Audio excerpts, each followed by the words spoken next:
Hello, hello. Welcome to my live business page. This is Jennifer Dent, your health and success coach, and I'm excited to be here with Dr. Chavonne Perott. Hello, hello.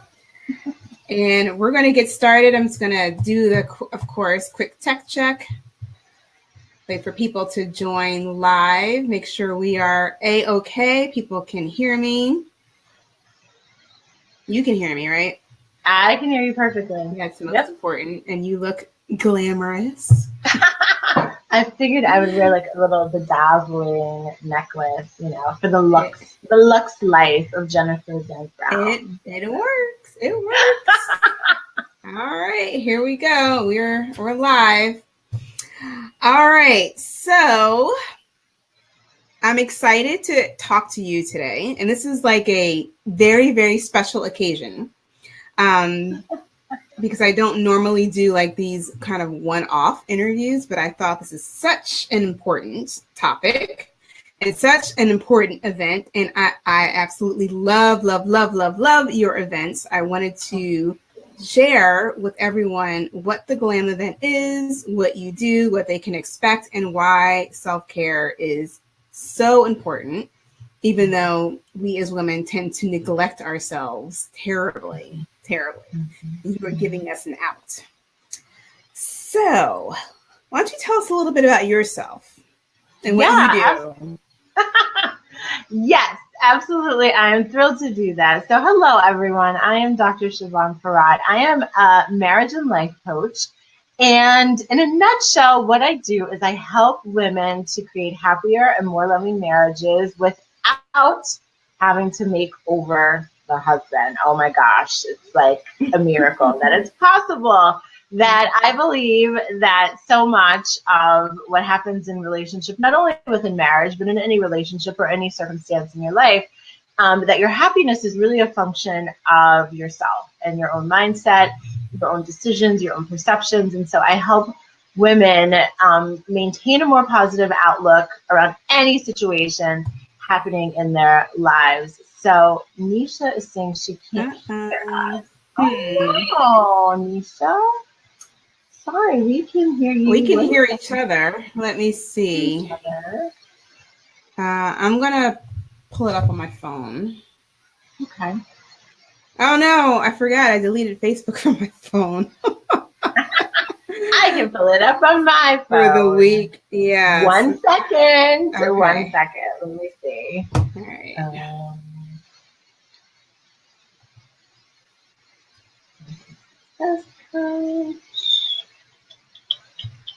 Hold on, Aisha. So we're there. Okay. So there is a little bit of a delay. Yeah, and I can hear it on my... Yeah, I can hear it on my phone. Yeah. Naisha, maybe it's just your settings. Maybe she needs to... Off and try again. Because I just tried it on my laptop, and I can hear us.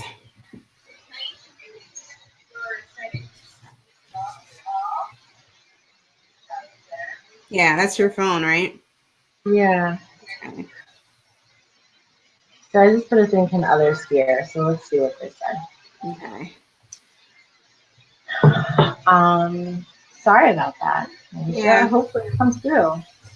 And I'm always like wary of the technology because sometimes it works perfectly and other times it's like, the worst thing ever. Yeah, what's going on?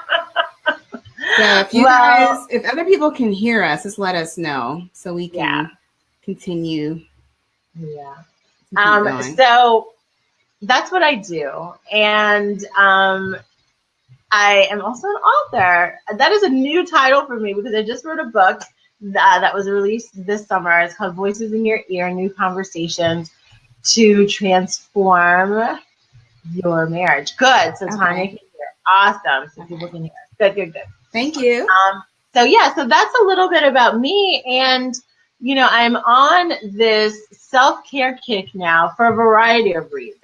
Mm-hmm. One, because I need it. So for those of you, if this is your first time ever hearing from me or knowing me, I have a 1 and a 3-year-old. Adorable, by the way. They are pretty adorable, but they are also pretty active, pretty intense, and very dear children. But because of that, right, like life is a little bit chaotic. I run my own business.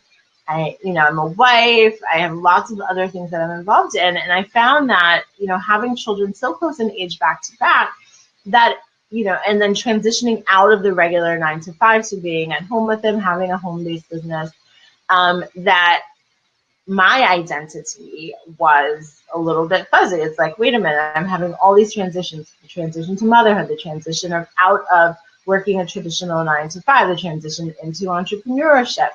And I found that, without taking moments to collect myself, without taking moments to be intentional about my own self-care practices, taking care of me and making sure that my cup was full, that I was not the best me for them and for anyone else that was a part of my life. And so I've begun to really be on this very intentional and intense, in some ways, self-care journey where it's sort of like I have to take care of me first so that I can better take care of those that I love in my life. And so that is sort of what I've been speaking a lot about lately.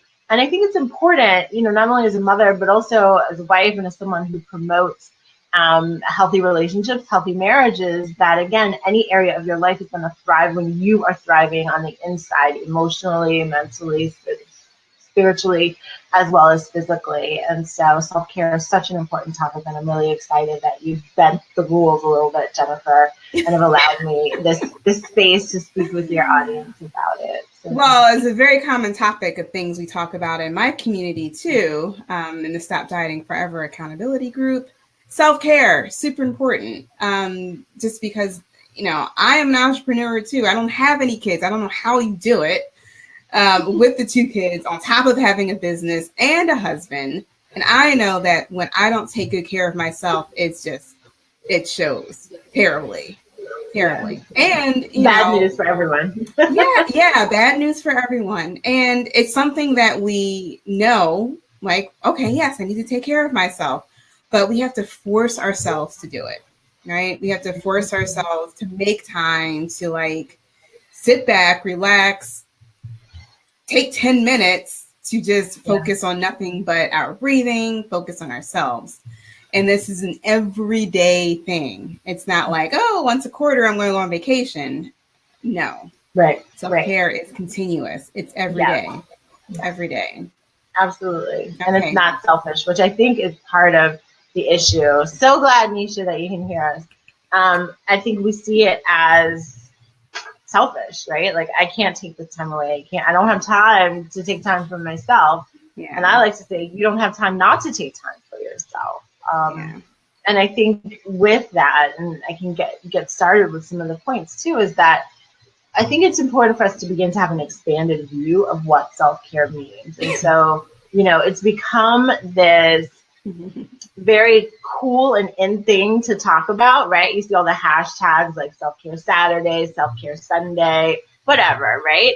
And, I think when it comes to self-care, and I'd love to hear even from the audience that's watching, like, what does it mean? And what does it really look like? And I think a lot of times we do think about, like the specific things that we do, like maybe going to get our nails done, maybe getting a massage, maybe hanging out with friends. And all of that is true, and all of that is a part of it. But as I have talked more and more with women, and as I've begun to do my own research about what self-care really means, there's so much more to it than I think we're even aware of. And I was really intrigued by some of the literature that I found about these 7 dimensions of self-care, which I'll share with you all briefly, and really encourage you to sort of think about, like, which one of those is like new to you that you haven't even really thought about. You haven't even probably all of them for me. I can't wait to hear them.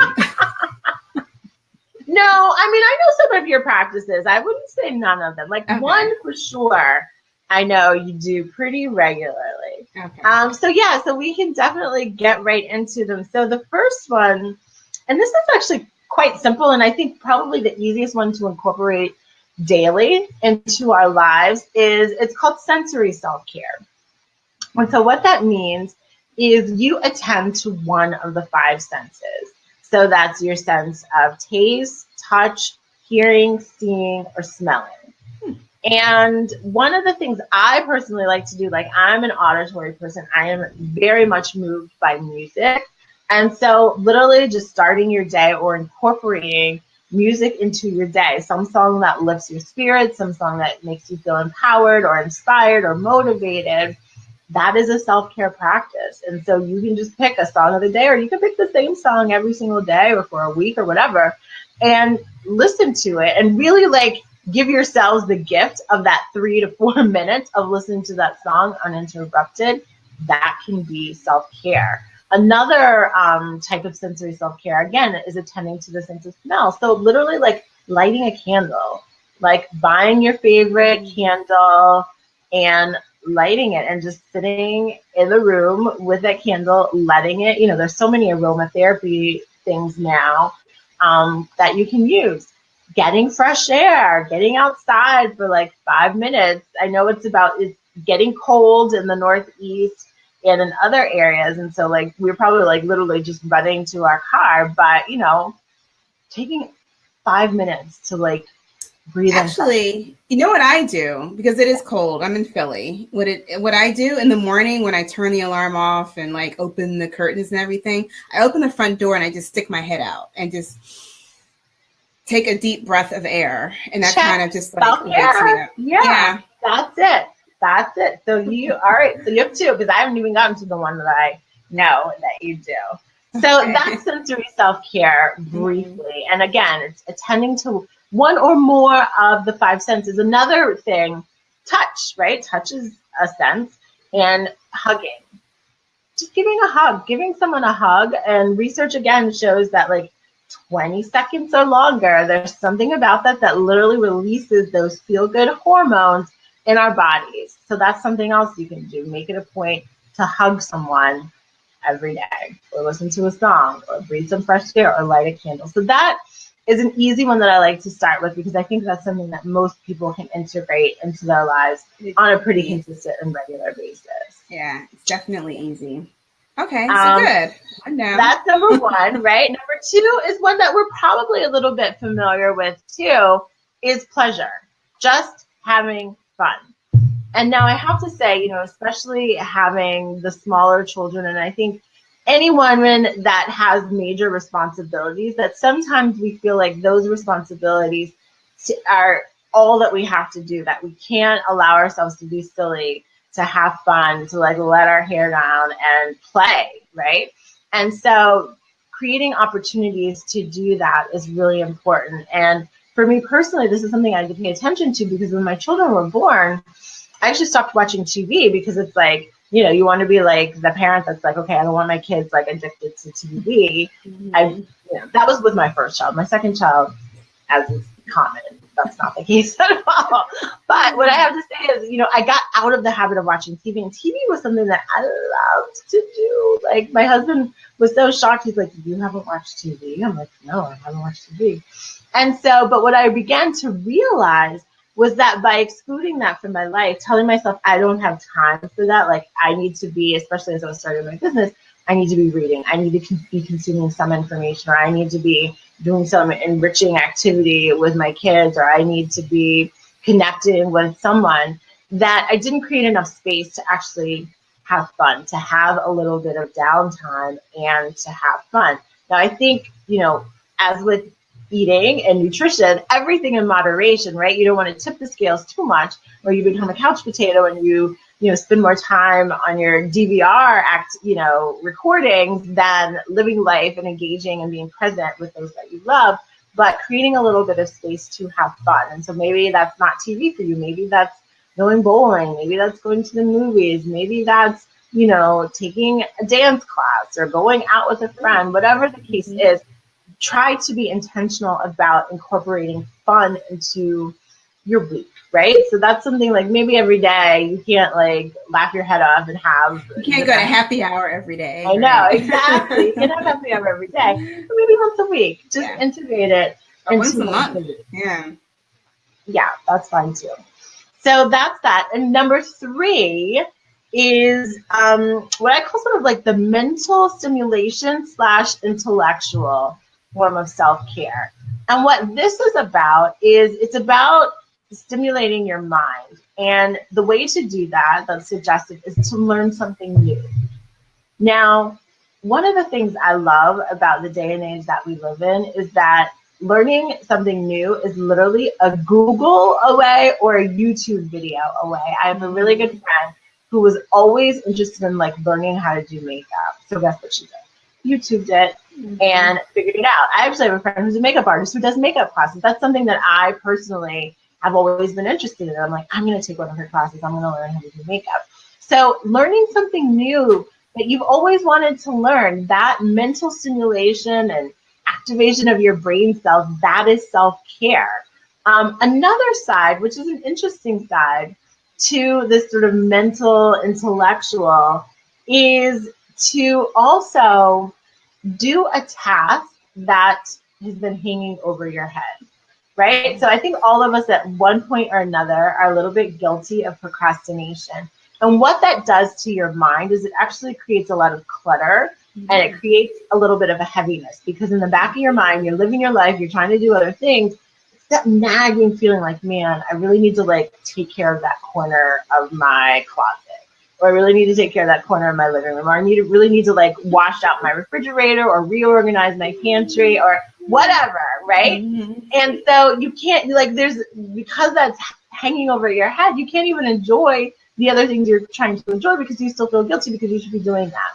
And so a self-care practice is to like take care of that thing that's been nagging you. Sometimes for me, it's like calling someone. It's like, man, you get that, remembrance of that person. You're like, I really should call them. And then like, you can't right now because you're doing something. And then it like comes back to you. So whatever it is for you, right? All of us have something. You can think of it right now. You know exactly what it is, right? Something that is occupying space in your mind because you haven't done it. And as soon as you take care of it, you have this sense of accomplishment. You have this freedom. You're like, the weight is lifted. It's like, I've done it. I'm proud of myself. Now I can move on. So that's another side of sort of the mental, intellectual aspect of self-care. I never thought about that as being a form of self-care. Yeah, it's kind of interesting because it feels like a task. It feels like, oh my gosh, like I've got to do this. This is one more thing on my to-do list. Now shift it into that self-care category because you're liberating your mind to create more space for more creativity, for more fun and enjoyment and fulfillment in other areas of your life. So yeah, it is. Excellent. These are good. These are good. I hope you ladies are writing these down. I was really excited when I discovered them. I'm like, I want to share this with everyone because it was eye-opening for me. So number 4, and this is the one that I'm pretty sure you do, Jennifer, because we talk about this together, is spiritual self-care. And so that can look a lot of different ways to a lot of different people. I think a lot of times, for those of us who grew up in a religious family or grew up in the church, it's sort of like, you do the regimen and you do like the rituals and church and whatever your religious affiliation is. But I really like to look at spiritual self-care as connecting with the source of your life, connecting with your creator. And that can include your own prayer time, your own meditation time, your own worship time, like whatever that looks like for you. It doesn't have to fit into a certain box. But I think it's really important to incorporate that into our lives. I think there was some study that talked about how I think the average person prays, I want to say like 7 minutes a month. Oh, don't. Maybe it's. I can believe it. A week. Maybe it's a week. Like, don't quote me on that. I could Google it and find out for sure. I think it's a week. I think it's 7 minutes. Let me give that. I can believe it because I've recently heard it called a spiritual laziness. You know exactly what I'm talking about. But I think, right. You say your grace, and like you may say like the cursory prayer before you go to bed, and then you're like asleep, and you can be done.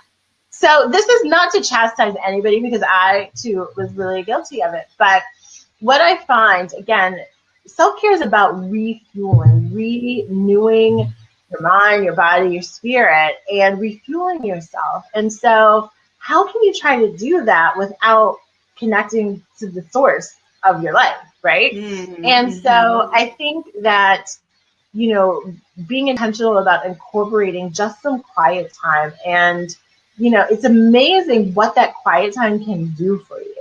Like, where you're literally doing nothing but just like getting into the presence of God. And so that is a really important form of self-care that I think we all should just be a little bit more conscious of. And one of the things I know for myself, when it came to like developing a habit of like quieting my mind and like seeking God for answers and being still, I didn't know how to do that, right? Like, we're busy, like we just move. Like, I pray because it's like one-way communication, right? It's like, God, thank you, right? We may say the thank you, but then really we want something. And we don't know how to quiet our minds and be still to like receive an answer or receive some insight or some wisdom that we need to carry us forward. And we don't know how to be still. And so there are easy ways to do that. I think part of it, again, back to that sensory self-care, is just listening to music. Like, I have instrumental track that I listen to, and I just like sit there and listen to it. And I focus on my breathing, but I'm not like, okay, I gotta breathe this way, I gotta like focus on my toes. Like, I think sometimes we shy away from meditation because it seems so hard. And it doesn't. It's just being quiet and being still. And if we look at it only as that, then maybe that's something we can commit to doing, and try it for 90 seconds, try it for 2 minutes, and then increase incrementally along the way. And you'll find you can sit for, I know people who sit for hours, and I wish I had like 4 hours at one time to do it sometimes. I think I'm up to like 30 to 45 minutes right now. Oh, that's great. But, that's good. It's come with a lot of practice. But I feel amazing when it's over. I'm just a joy to be around. It's called a meditation practice for a reason, because you need to practice it. It's like a muscle that needs to be worked out daily. And you know, I love meditation. I love meditation. See, I knew you would be able to check that one off. Yes, definitely. And then the fifth form of self-care is just emotional self-care. And I think, you know, this is really important because a lot of times I feel like we are reactive. A lot of times we operate on autopilot, that certain things happen in our lives, certain people do things that trigger us in certain ways, and we respond in certain ways. And we don't really take the time to pause and actually reflect on why that's happening for us in that way, why we're responding that way. And we don't really take the time to pause and reflect and think about how we can be more intentional.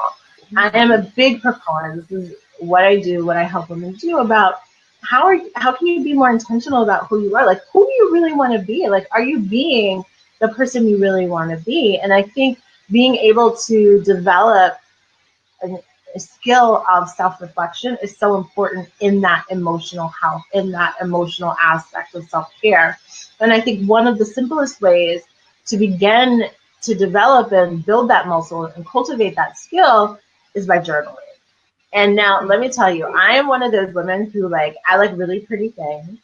So, you know, you go to Barnes and Noble, or you're like at Home Goods, or like some random place, and you see all these journals. I'm like always buying journals, always buying journals, always excited about the next journal. And I'll write in it for like 3 days, and then it's cast aside.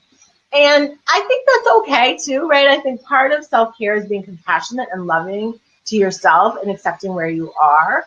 But, you know, the more you can develop a journaling habit as a form of emotional self-care, the better. And it can literally be something that takes you 1 second to do. Jennifer, I love your monthly challenges. And we talked about this before, how I think it was back in October, I started the habit of writing out the things that I was grateful for. Yes, love that. Yes. That challenge really helped me do that. And I started, you know, I just decided that I was going to do 10 things because I really wanted to stretch myself. So maybe you don't have to do 10 things. Maybe it's just one thing each day. And I promise you, even writing out the 10 things, it takes me less than 3 minutes to do that. And a lot of times we think of journaling as some big cumbersome process. And, just leave a journal right by your bed, have a pen there, and literally just make a commitment for a particular period of time that you're just going to write one thing in your journal. It doesn't have to be gratitude if that's not super helpful for you. Although I do personally believe like gratitude is a cure-all for everything.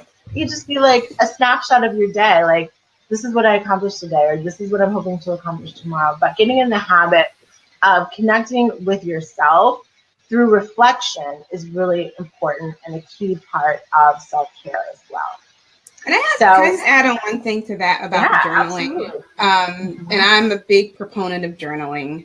And like you, I had a stack of beautiful journals that are just, scattered around my office and around the bedroom.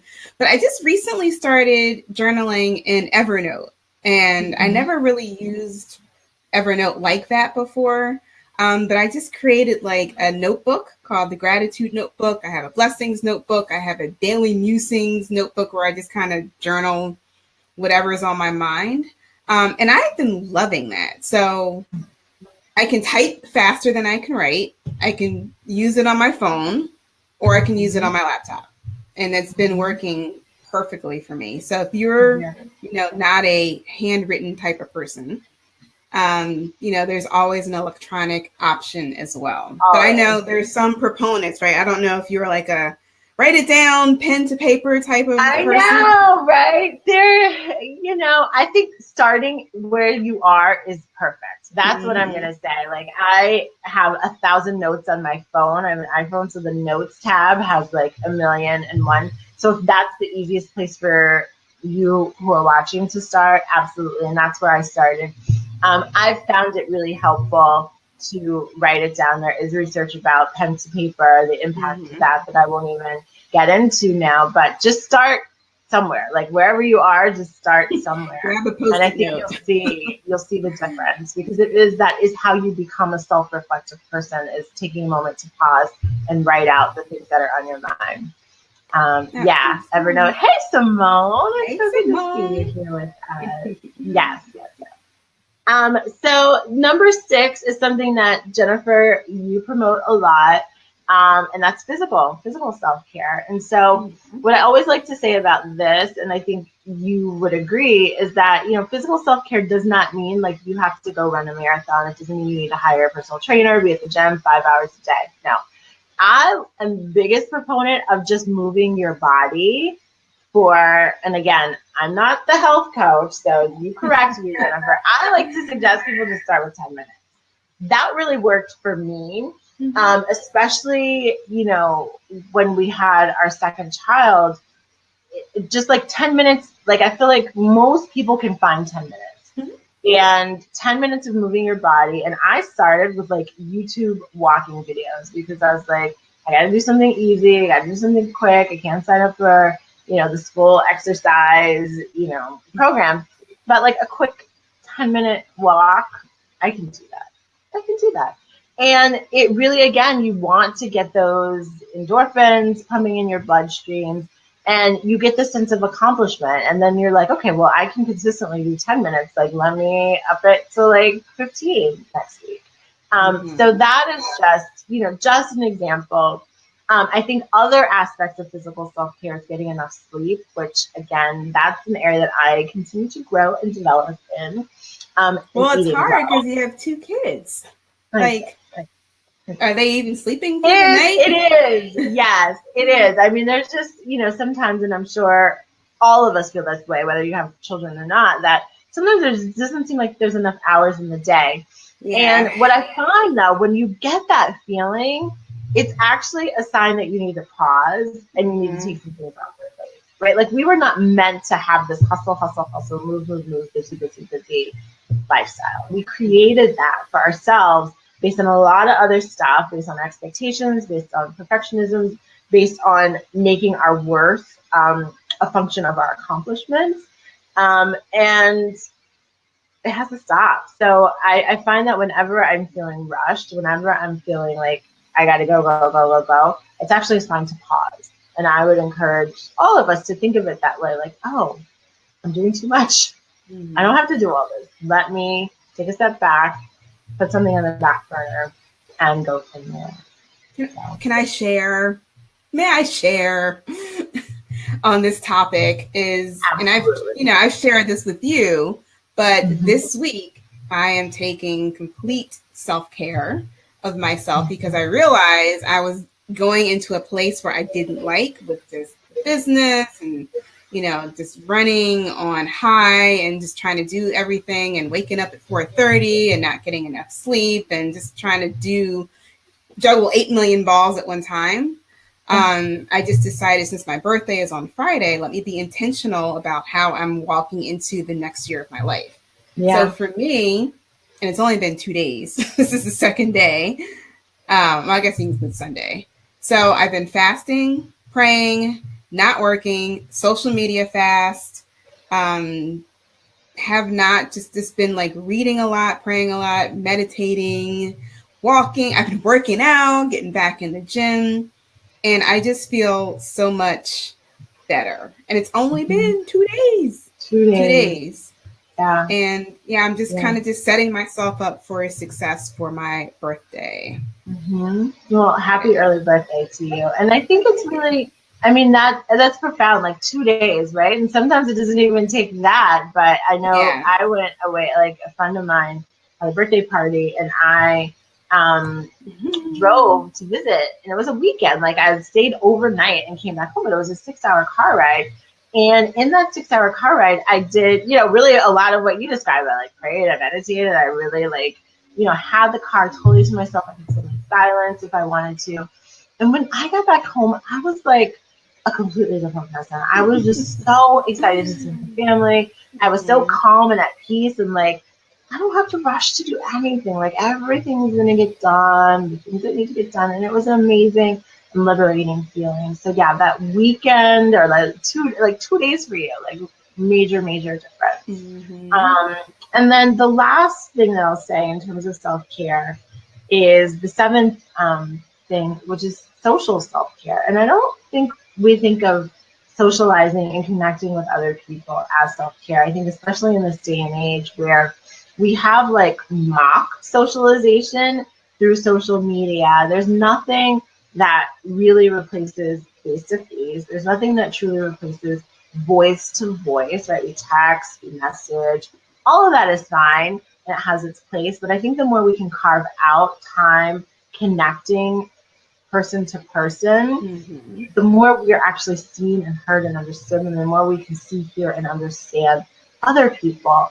And I know, I know that your audience is, our generation, that a lot of times we evolve, right? This is a huge period of evolution and growth and shedding old identities and building new ones. And sometimes that means that people that were a part of our lives in our 20s or in our teenage years, they aren't progressing with us. And it's hard to find like-minded women who have the same mindsets, who are going in the same direction, who have the same values that we do.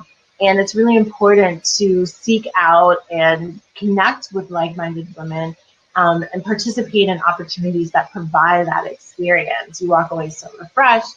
You walk away learning things. There's a quote that talks about, like, you are the sum, I think, of the 5 people you interact with most frequently. And so who's in your circle, right? Do you have the right people in your circle? Are they headed the direction that you want to go? And if not, what ways can you be intentional about connecting with others that are headed in that same direction? So that social self-care is super important too. Getting out, meeting new people, phone calls. I literally remember, again, coming off of having the 2 children, it's a little bit of an isolating time period. And so my husband and I did this exercise. He was like, okay, I want you to think of like 5 to 10 friends that you can call and like just have them on rotation. Like this week you call this person, this week you call the other person. And it was like such a great idea, and it was amazing. It's sort of like all of us have the friend you call for this, and the friend that's really funny, and so you call for this. And so I think taking a moment to just take stock and think about your own circle of friends, like, okay, like, have I actually spoken on the phone with this person recently? And making it a point to do that. So those are the 7 types of self-care. So sensory, pleasure, mental, spiritual, emotional, physical, and social. I love all of them. I could talk about all of them. Love them all too. I mean, expound. I do want to expound on the last one though, the social one, because I have, you know, we're so busy, like you said, we're always like connecting via text message or just, you know, missing each other, not having that voice-to-voice interaction. I have one really good childhood friend. She's in Michigan, and we literally have to schedule video conferences to talk. But that's how we connect, because otherwise we would go months without even like a text message or just like a, hey, what's going on with you? So sometimes that's just what you have to do. Yeah, so true. So true. I was actually on the verge. I actually texted a friend of mine. I said, we could do Skype. She's like an hour away from me, but our schedules were not just lining up. But I was like, I need to see your face. I need to feel like we're sitting at a table together. So yeah. That's what you got to do. And then, of course, you know, sometimes it's pick up the phone and call. Chavonne, you're really, really good at that. Just picking up the phone and being like, hey. And I have to share with everyone, Chavonne is a newer friend, right? You're probably like my newest friend as an adult. Sometimes we think as women, like we have our clique from high school or from college, and we don't need new friends and we don't need to connect with new people. And that couldn't be farther from the truth. Chavonne and I think we connected this year? Was it earlier this year? It was earlier this year. I want to say it was probably like February. Yeah. And we just started chatting on Messenger, and then it was like, oh, we have a lot in common. And like, well, let's hop on a call, you know, once a week. Then it was like, ooh, we exchanged phone numbers. And it was like, wow, like, you know, she's in my phone book now. It's like dating friends. Yeah, it's like dating friends. And I was like, but we have so much in common. We are linked in so many different areas. It just is like natural that we would connect and get along as well as we do. So I appreciate you for reaching out and connecting. Of course. I am glad that you were receptive. Yeah. So let's talk about self-care in a marriage, and what does that look like? And why is that important? Yeah, really, really good question. And I think it goes back to the point that I mentioned before about when you are thriving, like every aspect of your life thrives. And I think a lot of times, unfortunately, what happens in a marriage or in any relationship, a lot of times we look for the other person to complete us emotionally, right? So I have a need, I need to feel affirmed, I need to feel valued, I need to feel loved. And those needs, again, I'm not knocking them. I think they're valid. I think they're important. But a lot of times we look for others to fulfill areas in our lives and voids in our lives that we haven't really done the work in first. And I think getting in the habit of doing these self-care practices and rituals and attending to all of these 7 dimensions just makes us a more whole and complete person, so that anyone else in our life, whether it be a husband, a friend, a loved one, is complementing us rather than competing us. And so I think we have to fill our own cups first, and anyone else in our life is really like an added accessory, an added bonus to that. And I think it's really important, especially within a marriage, because a lot of times there will be those dips where you're not connecting as well, or you're not in tune with each other, you're not getting the affirmation you would like, or the affection or the attention you want from your spouse. And if you're not complete and whole within yourself, you could really get crushed by those moments and not know what to do at all. So I think it's really important to stay grounded in who you are, and to really work on being whole within yourself first. Love that. So can we talk about the Glam Event, and how we'll talk about the 7 principles of self-care? And if anyone's head is spinning right now because they're like, how am I going to incorporate all of this stuff in my life? My life is crazy, chaotic. How is the Glam Event going to help us? Oh my gosh, the Glam Event checks them off in like 36 hours. 36 hours of time, you can check all of these things off and walk away with tools and tips and ways to continue incorporating it into your life. So the Glam Event, I like a kid on Christmas Day. The Glam Event, or the Glam Getaway, is a one night away. Okay, ladies, like one night away. You deserve one night away, right? And essentially what it is it's all of that self-care stuff wrapped into one. So GLAM actually stands for God's Love Lives in Me. And this is a experience that I would say is really a gift to yourself, but it's really about connecting to who you are at your core. And at our core, as human beings, as children of God, we are loved. And I think a lot of times we have circumstances, issues, challenges, problems that put all these walls and barriers and, mold us into becoming a little cynical, a little hard, a little, disappointed.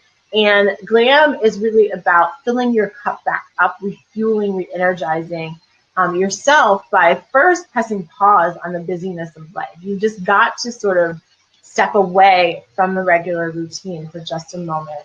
Number two is that it allows you to tune into yourself, to really self-reflect, learn about yourself, understand who you are, who you've been being, and who you want to be. And number three, it enables you to reconnect to the source of your life, to your creator, to God. And so the way that we do that is really multifaceted. And again, it does speak to all of these 7 dimensions. So it is December 8th and 9th, which is like 2.5 weeks away, in New Jersey, in northern New Jersey. Yeah, I'm so excited.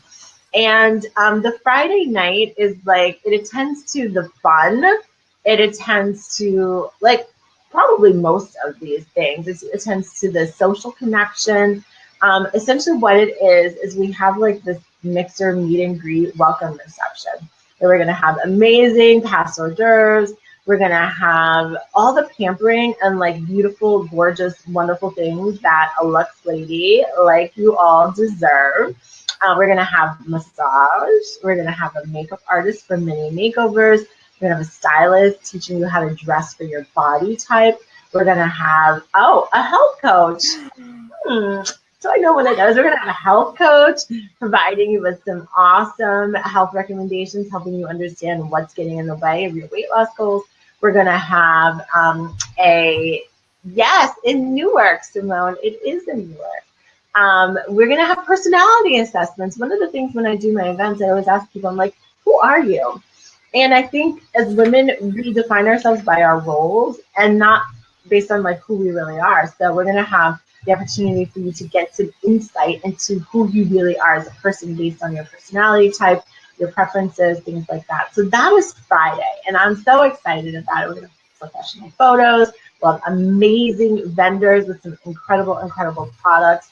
So that is Friday. Then Saturday, we start early morning. If you're a morning person, or if you really want to get in the habit of having a spiritual self-care practice, we're going to do prayer, meditation. I'm going to have a yoga instructor come, where literally all you have to do is come downstairs. She's going to bring you mats. She's going to teach us everything. So you'll have that available to you. And then Saturday mid-morning to the early afternoon is what I call the GLAM session. And that is where we are going to really become empowered, inspired, and equipped to be our best selves, to really let that love of God abide in us in every area of our lives. This event is for married, single, engaged, widowed, divorced. Literally everyone will be there. Come on, come all. Come on, come all, exactly. And we have an incredible panel. We'll be doing some exercises. We'll be doing this self-reflective work so you can really get in the habit and the practice of journaling and thinking about your thoughts and figuring out where you're headed, what you want to do. And I love having this event at this time of the year. And a lot of people have been like, Chavonne, why are you doing it? December is so busy. It's Christmas, in between Thanksgiving. And I'm like, what more perfect time? I am always super reflective. I promise you, this time of year, it's you realize, oh my gosh, the year's almost over. What have I done? Who have I been? Right? You think back to January and maybe you remember those New Year's resolutions. Maybe you don't even remember them, but you know that you've reached this point in the year and there's a lot undone that you wanted to do. There's a lot that you wanted to work on that hasn't been accomplished. And so let's figure that out now. Let's set you up for 2018 really being an incredible year where come this time next year, you're not sitting there thinking, oh, man, I can do this, or man, I haven't really worked on that. And so I'm really excited about having it this time of year to really help us do what we're already doing anyways, because I find that most people are very reflective about their life, about their year around this time. And so let's do it within a safe space with like-minded women who are doing the same, who encourage and support you and, you know, help you maintain And accountability to in a seeing them through. glamorous way. In a glamorous way. Like Glamorous. everything I do it has to be some sparkle, some beautiful thing. And I just have to say, I attended Chavonne's events, and they are, and I am a former event planner, so I'm super nitpicky as when I go to events, like, why do they have this here? What is this? Where is the signage? I don't know what I'm supposed to do. Where do I sit? None of that was Chavonne's event. It's just, you walk in, you're welcome. Everybody's just happy and loving. You don't need to like bring your bestie or like know somebody there. Everyone's just like, it's like one big group virtual hug. And everything is beautiful, well thought out. Just all of the accessories. It's going to be literally a glamorous event. It's not anything, you know, you should be kind of like hesitant about, like, oh, I don't know this Chavonne lady. And no, I take my word for it. It is going to be top notch. And this is something you definitely don't want to miss. And if you're worried about going into January, this in 2018, the way you are now, or like Chavonne said, you know, thinking back to what you thought about in January 2017 and where you thought you would be and you're not there right now, this is the event you need to come to because you need to do something different. You need to do something different than what you did last year. Last year, you did not attend a Glam event. Last year, you did not have professionals and experts leading you through what you need to think about, what you need to execute on as you go into the next year. You probably just kind of sat around and were like, oh, I think I want to do this next year. And what happened, right? So why not do something radically different? Take yourself out of your normal routine. Take yourself out of your little comfort box. Take somebody, you know, give the kids to somebody. Tell your husband, boyfriend, like, I'm out. Get on a plane if you need to. Come to Newark, New Jersey. Hang out with a group of beautiful, like-minded women who are all wanting to do the same thing. Get in that energy. Get in that space. Soak it all up. And then move into 2018 like nobody's business. Like, you got it. Fire. Yeah. You're on fire. Like, I want to dance right now. Fire. I'm so excited. Oh, God. So I put the link up, right? So you guys can check out the page for more information. What can people do? They have more questions for you, Chavonne. They can type them in now because we're still sitting here. Yeah, if you have questions, absolutely type them in now. Even if you're watching the replay, we will come back and check this video.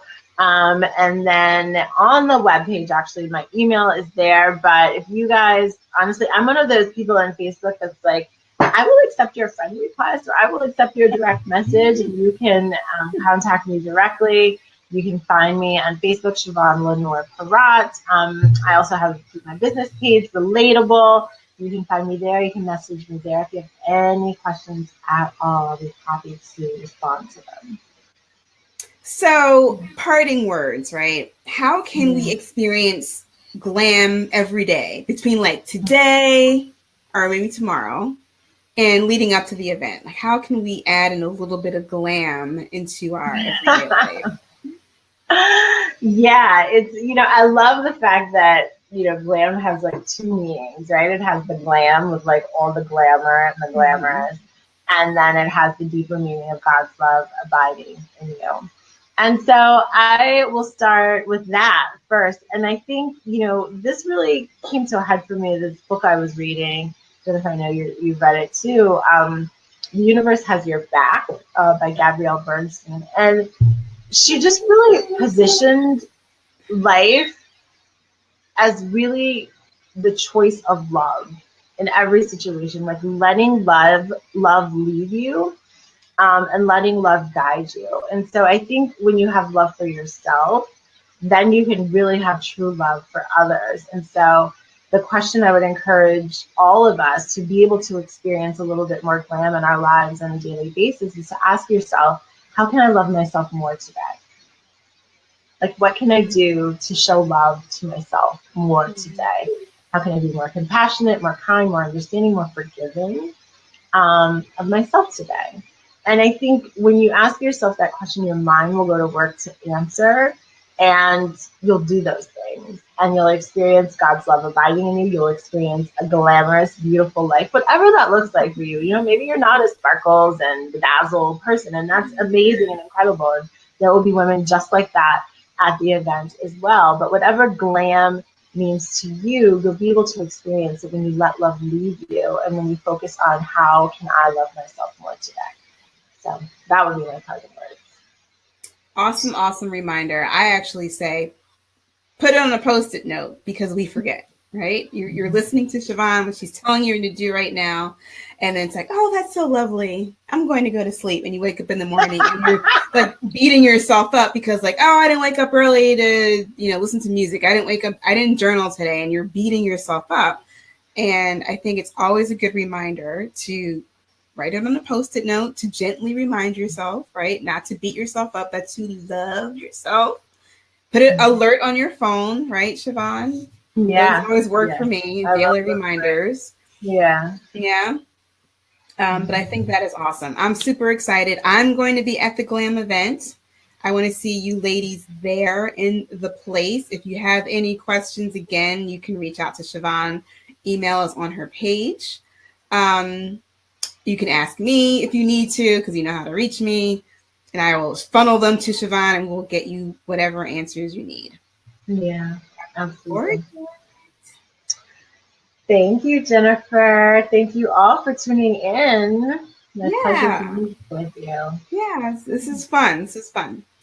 All right, ladies, you have a luxe evening, and I want you to share this replay with someone who needs to attend the Glam event and someone who needs to know how to practice self-care.